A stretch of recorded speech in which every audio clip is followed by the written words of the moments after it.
Hello all. If you watched my last video, I have quite a few boxes that came in this week, more watches to add to the collection. This is all brought to you by WatchAddiction.us, my personal site that just kind of highlights my experiences and my watch collection, posting reviews and photos of many of the watches that I've taken in, how I've come to acquire the watches. These watches that I'm showing in this batch of videos, as I mentioned, are part of trades that have taken place. Well, let me rephrase that. Two of them were trades, two of them I purchased outright. This watch that we're opening right now, I actually got purchased outright for the subscription price in the WatchGang Exchange Facebook group. Great other member of the exchange posted it up. Just wasn't a watch he was going to wear, and it was one that I had been looking for and liked the looks of, so I went ahead and snatched it up. So let's go ahead and take a look at what it is.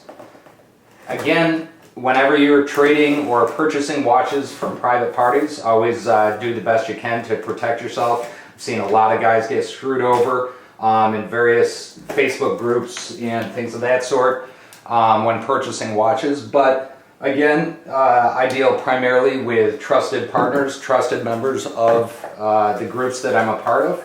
And so far, knock on wood, everything has worked out well. Now, this watch should be a Balmer. Balmer is a watch company that I don't know a whole lot about. I know they have some automatic movements, some some quartz movements. And to be honest with you, I don't even know what this one is because I didn't do my research on it. I just liked the looks of this watch. And based on the subscription price, I knew that I couldn't go wrong. It was a watch that was worth more than the subscription price. And I'll see if I can do some research after finishing this video and see what we can come up with.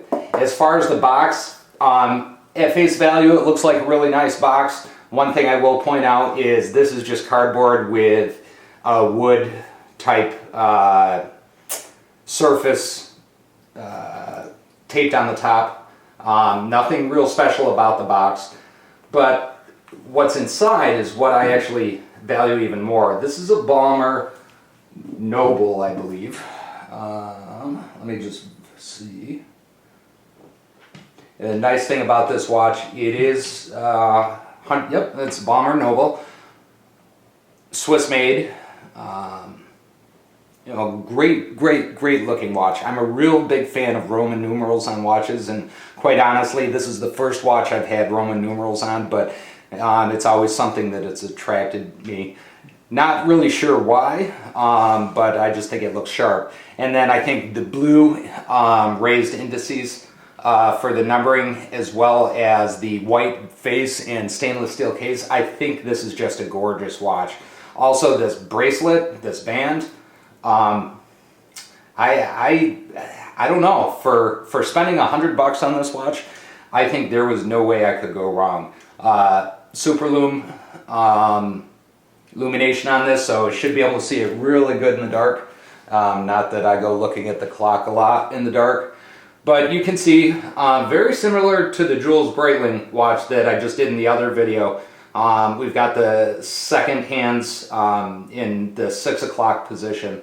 In this instance, it's got the Balmer logo at the 12 o'clock position, and really good watch. I'm just going to look and see here. Dimensions on this case are 48 millimeters, so this is a bigger diameter case, which, you know, I have medium-sized wrists. Sometimes big watches don't appeal to me very much, but this is, I think, right on that edge of a really nice looking big watch. As you can see from, you know, the both bracelets, I'm a real fan of kind of, I don't want to say abnormal, but more interesting style bracelets, and that's one thing that this Balmer definitely has. Again, sapphire crystal on this guy. I believe this guy is using the Ronda quartz Swiss quartz movement. I believe it's their slim cased movement that they're using in this watch. But again, I don't know how else you could go wrong for $100 through WatchGang Exchange or through WatchGang. I don't know off the top of my head what this watch is selling for online, whether it be eBay or wherever else. I haven't had a chance to look it up, but I know that MSRP on this watch, which we all know is highly exaggerated a lot of times, MSRP on this watch directly from Balmer's website is $1,199. I can tell you I probably wouldn't pay $1,199 for this watch, but it's definitely a gorgeous watch nonetheless, and it's certainly a steal for $100 that I paid for it. So that is another acquisition that I am incredibly happy with. These videos differ a little bit from the WatchGang subscription videos in the fact that I know what's in these boxes before I get them. But I figured nonetheless, what the hell, you guys might want to see it, might want to see it opened up. Don't know how close it's good because I'm not monitoring the video, but I'll look after. Again, with all of my videos, I will post some close-ups of the watches, still photos of the watches after the fact. Thank you all.